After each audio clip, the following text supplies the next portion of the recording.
एक दिन एक संत प्रातःकाल भ्रमण के हेतु से किसी समुद्र के तट पर पहुंचते हैं। संत का ध्यान वहां पर एक पुरुष पर गया। वह पुरुष एक स्त्री के गोद में सर रखकर सो रहा था। उस पुरुष के पास में एक शराब की खाली बोतल भी पड़ी थी।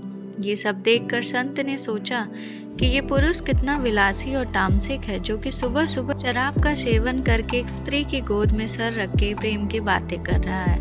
कुछ देर बाद उस समुद्र से किसी मनुष्य के चिल्लाने की आवाज आने लगी। वो मनुष्य समुद्र में डूब रहा था, इसलिए वो बचाओ बचाओ ऐसे चिल्ला रहा था। उस संत ने ये सब देखा, फिर भी वो कुछ नहीं कर रहा था क्योंकि उसे तैरना नहीं आता। संत बिना कुछ बोले वहीं के वहीं खड़ा रहा और ये सब देखता रहा। जो पुरुष एक स्त्री की गोद में अपना सर रख के सो रहा था, वो खड़ा हुआ और उसे डूबने वाले मनुष्य को बचाने के लिए पानी में कूद पड़ा।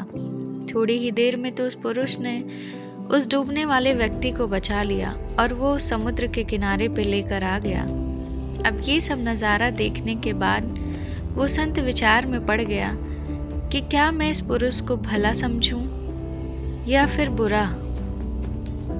संत उस पुरुष के पास जाते हैं और उनसे पूछते हैं कि भाई, तुम कौन हो? यहाँ पर तुम क्या कर रहे हो? उस पुरुष ने जवाब दिया कि मैं एक मछुआरा हूँ, मैं मछली पकड़ने का काम करता हूँ। आज कई दिनों के बाद मैं प्रातःकाल समुद्र में मछली पकड़ने के बाद जल्दी यहाँ पर आराम करने के लिए लेटा हूँ। मेरी माँ मुझे लेने के लिए आई है और उसको कोई दूसरा बर्तन ना मिलने के कारण वह इस मदिरा की बोतल में पानी भरकर मेरे लिए लाई है। मैं कई दिनों की यात्रा से काफी थक गया था और इस भोर के सुहावने मौसम में ये पानी पीकर अपनी थकान को कम करने के लिए माँ की गोद में सो गया। ये सब सुनकर संत की आंखें नम हो जाती हैं। संत सोच रहा था कि मैंने जो कुछ भी देखा और उसका अंदाजा लगाया वो सब गलत था। वास्तविकता कुछ और ही थी। उसे अपने आप पर गुस्सा आता है कि मैंने कैसे किसी के बारे में ऐसा घटिया सोचा।